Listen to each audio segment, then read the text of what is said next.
दुआरा के चढ़ल नरियरी चुनरिया त कहाँ दीप माला चढ़ हो।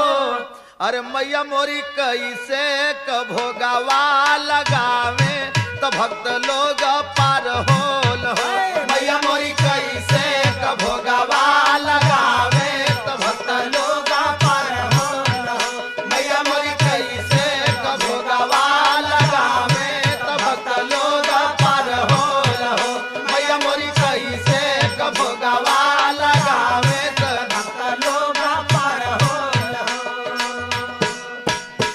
अरे मैया के चढ़ला नरियर मंदिरवा तयरु दीप माला सोहे हो।